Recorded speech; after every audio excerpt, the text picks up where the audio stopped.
হযরত আবু বকর সিদ্দিক চললেন বিশ্বনবীর কাছে, ইয়া রাসূলুল্লাহ লাব্বাইক আসসালামু আলাইকা ইয়া নবী ইয়া নবী গো, আপনার মেয়ে ফাতেমার জন্য আমি পাত্রের খোঁজ এনেছি। আল্লাহু আকবার, কে সে পাত্র ভালো? হযরত আবু বকর সিদ্দিক বলতে লাগলো, ইয়া রাসূলুল্লাহ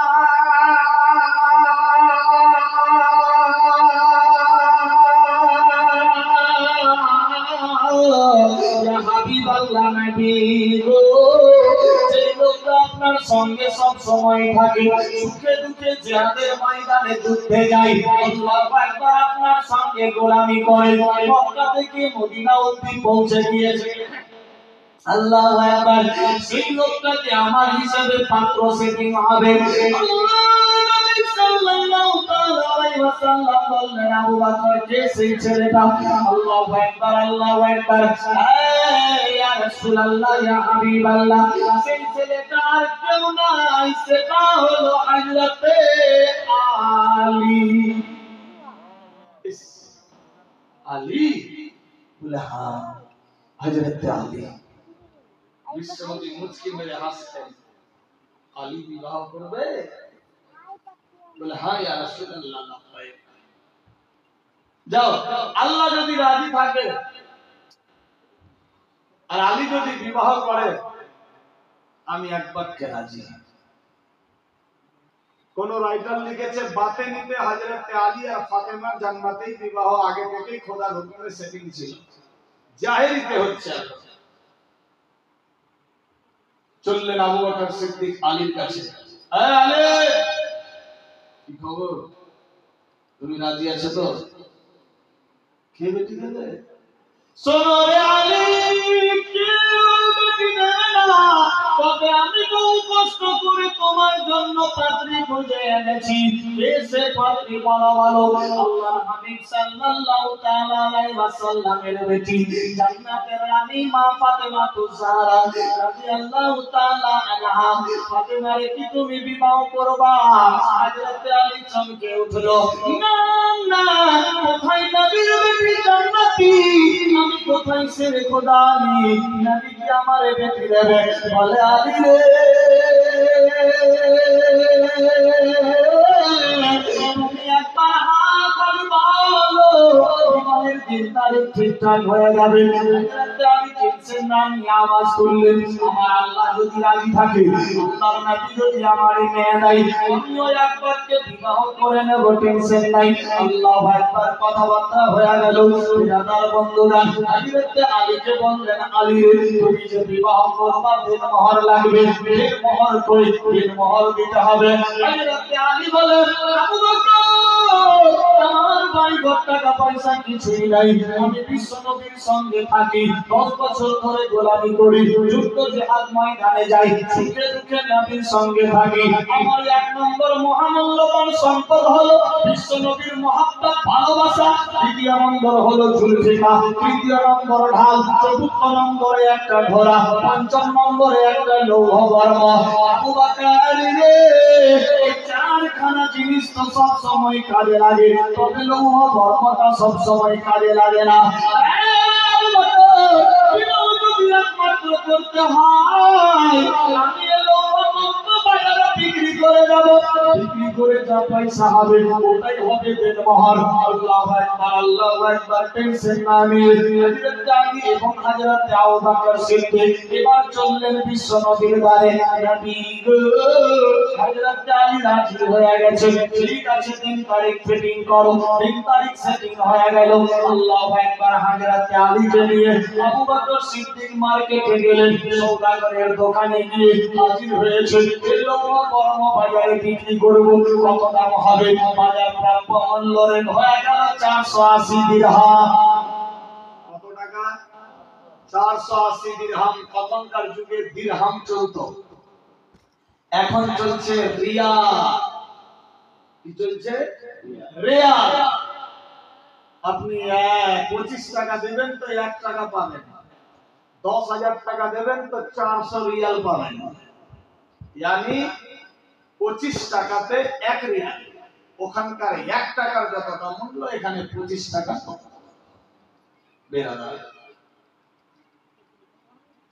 এখনো দিরহাম চলছে বাহরাইন ইসলামিক কান্ট্রিতে, কোথাও দিনার চলছে, দিনার দিরহাম আপনার চলছে এখনো কাতারে, আপনার বাহরাইন ইসলামিক কান্ট্রি যেগুলো যেগুলো আছে, ওমানে।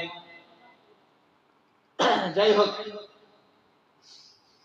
আল্লাহ পাকের হুকুম 480 দিরহাম দাম ফাইনাল হয়ে গেছে, লেনদেন হয়নি। ওসমানে গনি ওই রাস্তা দিয়ে চলতেছিল, ওসমান গনির দেখা হয়ে গেল, আওয়াজ তুললো, ওসমানী রে কোথায় যাচ্ছ? এই রাস্তা দিয়ে বলে বলো। ওসমান গনি রাস্তার কিনারায় দাঁড়িয়ে বলে, আবু বকর সিদ্দিক ছিলাম নাও ছিলাম গেলাম হয়ে গেল, কি বাবা সওদাগরের দোকানের সামনে দাঁড়িয়ে আছো? ওসমান তুমি কি জানো না আমার ভাইজি হতে চলেছে হযরত আলী? বলে সত্যি নাকি? বলে হ্যাঁ, আলী বিবাহ করবে, দেন মোহর নাই, এই লৌহ বর্ম বাজারে বিক্রি করবে। আল্লাহু আকবার, 480 দিরহাম দাম হয়ে গেছে, এই টাকা দেন মোহর আদায় করবে। হযরত ওমর হযরত ওসমানে গনি ভাবতে লাগলো, মাবুদি গো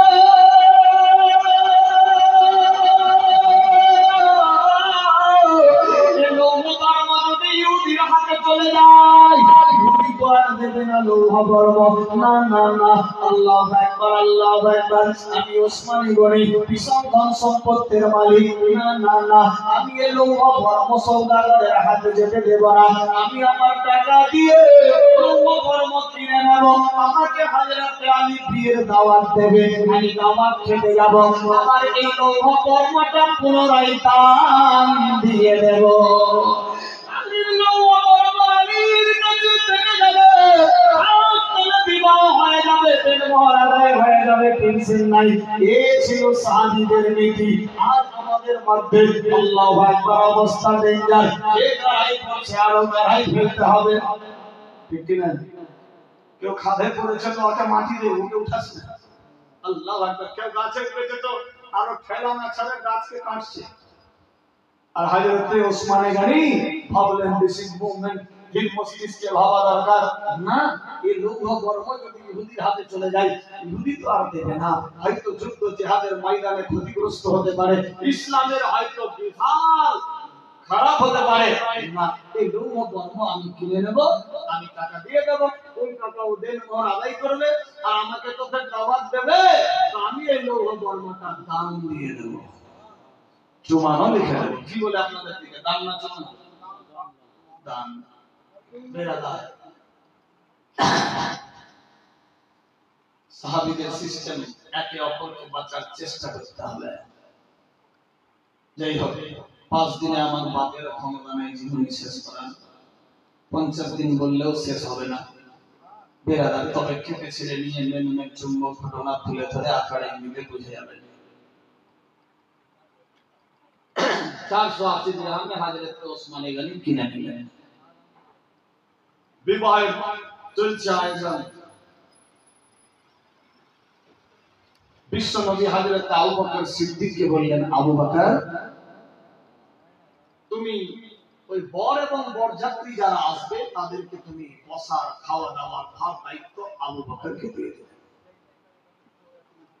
সময় হয়ে গেছে, হযরত আলী 5-7 জনকে নিয়ে বরাত চলতে লাগলো। আল্লাহর ফেরেশতারা বলে, মাবুদি গো আজকে নবীর বেটির বিবাহ, আমরা কি মেহমান যাব না?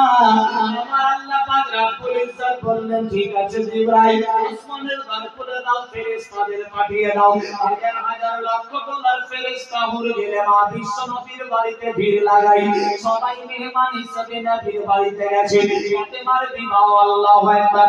এদিকে হযরত আলী নিজের বরযাত্রী সহ দিয়ে যখন পৌঁছে গেছে, বসতে দেওয়া হলো, আল্লাহু আকবার। খোরমা খেজুর যা খাওয়ান ছিল খাওয়ান দেওয়া হলো, আল্লাহু আকবার। বিবাহের বন্দোবস্ত চলতে লাগলো। এক রাবি বর্ণনা দিয়েছে, আজকে আমাদের মধ্যে বিবাহ হবে, গ্রামের ইমাম সাহেব মোহর পড়ায়, কিংবা কাজী সাহেব নেকাহ পড়ায়, কিংবা যাকে ভালো মনে হয় তার হাত দিয়ে নেকাহ পড়ায়। এই খাতুনে জান্নাত মা ফাতেমা এবং হযরত আলীর বিবাহ কে করিয়েছিল জানতে হবে। কে করিয়েছিল জানা আছে? নাই, জানবো ইনশাআল্লাহ। জানা থাকলেও বলতে পারছি না। চলো হযরত আলীর সঙ্গে ফাতেমার বিবাহ হলো। কে পড়ালো বিয়েটা? ইজ্জত রাখলাম, সময়ের সুযোগ পেলে বলব। বিবাহ নেকা হয়ে গেল। আজ আমার আপনার হোক, যে কাউরি হোক, মেয়ের বিবাহ দিলে মেয়েটাকে আবার ছেলেটার হাতে সঁপে দেন কি? হাতে হাত দিয়ে। বাহ, এটা নবী মুস্তাফার সুন্নাত। বিশ্ব নবী মা ফাতেমাতুজ জাহরার হাত নিয়ে আলীর হাতে দিয়েছিলেন এবং আলীকে বলেছিলেন, আলী ভাই। আলী তো এক হিসাবে ভাই লাগে, চাচতো ভাই, আবার জামাই। বলেছিলেন, আলী,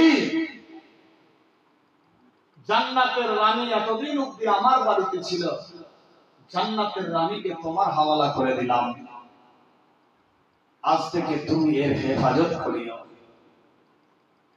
আর ফাতেমার হাত নিয়ে হযরত আলীর হাত দিয়ে বলেছিলেন, ফাতেমা, তুমি মনে ভেবো না যে তুমি জান্নাতের রানী।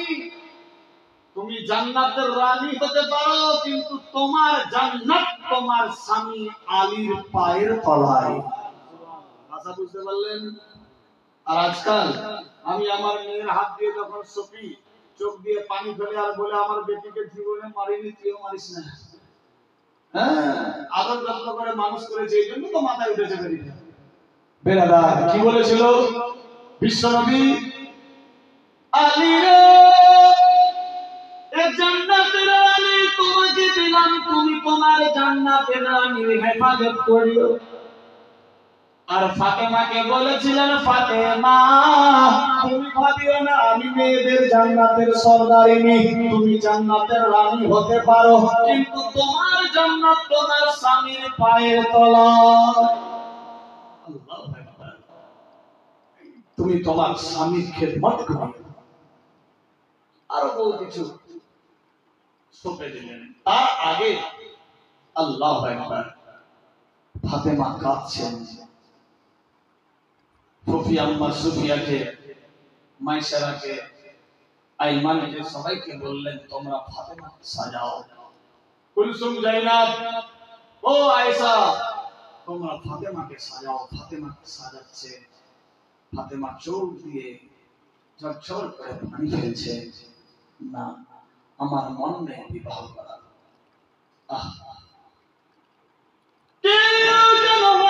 বিশ্বনবীকে আওয়াজ দিল, নবী গো, আপনার ফাতেমা চোখের পানিতে বুক ভাসায়। আল্লাহু আকবার। নবী আমার ফাতেমার পাশে গিয়ে হাজির হয়ে গেল। দেখি ফাতেমা গো, কেঁদো না, কেঁদো না, কেঁদো না, মা কাঁদিও না, বিবাহ করতে হবে, মেয়েরা পরবরি হয়ে যায়। আল্লাহু আকবার। আমি জন্য তোমার মা কাদিয়াতুল কুবরাকে বিবাহ করে এনেছিলাম, তুমি দুনিয়ার বুকে এসেছো, আমি জন্য তোমার মা আয়েশাকে বিবাহ করে এনেছি। আল্লাহু আকবার। যেমনি বাবা আদম মা হাওয়া থেকে নিয়ে আজ পর্যন্ত একে অপরের সঙ্গে বিবাহ দিতে হয়। ফাতেমা, তুমি টেনশন নিও না, বিবাহ করা সুন্নাত, তুমি ভয় করো না, তোমারও বিবাহ দিচ্ছি, বয়স হয়ে গেছে। ফাতেমা চোখের পানিতে বুক ভাসায়। ফাতেমা কেন কান্দো বলো, জানতে চাই। আল্লাহর নবীর বেটি আওয়াজ তুলে, আব্বা হুজুর গো,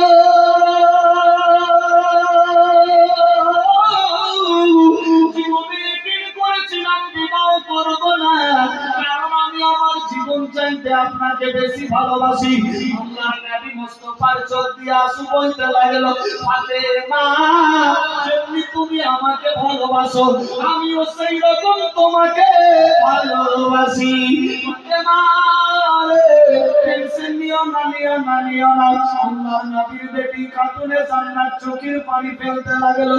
নবী আমার আঁচল দিয়ে পোছাতে লাগলেন। ফাতেমা, কেঁদো না মা, কেঁদো না, কেঁদো না, মেয়েরা পরগরি হয়, তোমাকে আলীর হাত ধরিয়ে পাঠিয়ে দেবো, ভয় করো না, আমি সব সময় তোমার বাড়িতে আসবো। ফাতেমা বলে, আব্বা গো, আমি তোমার এই হাত মুহূর্ত না দেখলে থাকতে পারবো না। নবী আমার বললেন টেনশন নিও না, আমি মাঝে মাঝে তোমার বাড়িতে আসবো ফাতেমা। ফাতেমা কেঁদো না, ফাতেমা মনে মনে ভাবে আল্লাহ গো, জীবনে একদিন করেছিলাম বিবাহ করতাম না, বিবাহ করবো না, বাবার বাড়িতে থাকবো, স্বামীর বাড়ি চলে যাবো, আপনাকে সময় সাপেক্ষে দেখতে পাবো না। মনের কথা মনে থাকলো, আল্লাহু আকবার আল্লাহু আকবার।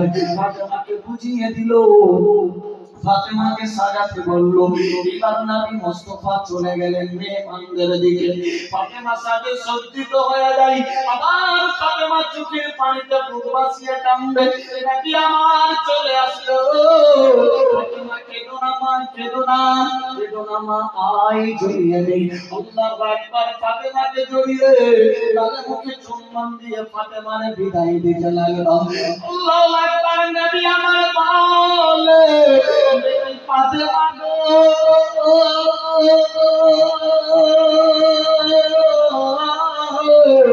কেঁদো না মা, কেঁদো না, তোমার যদি কিছু চাওয়ার থাকে এখনই চেয়ে নাও।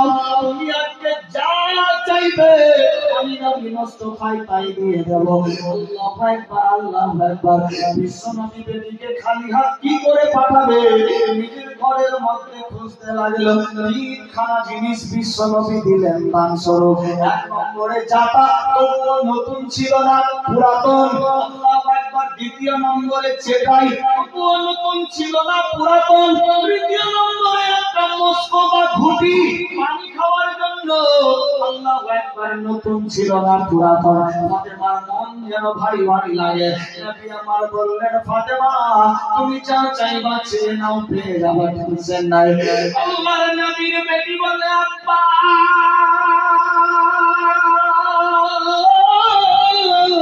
তুমি আর টাকা পয়সা ধন সম্পত্তি চাই না, আব্বা দিল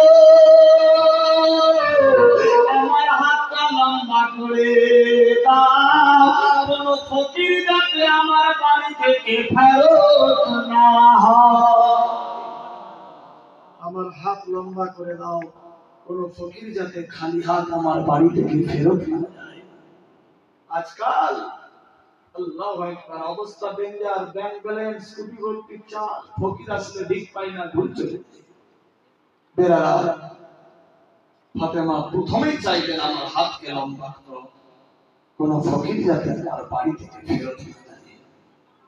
ফাতেমার চেহারা কেউ দেখতে পায়নি। আল্লাহু আকবার। ফাতেমা যখন কাজ করতেন আল্লাহর ফেরেশতারা এসে তার কাজে হাত লাগাতো। বেরাদার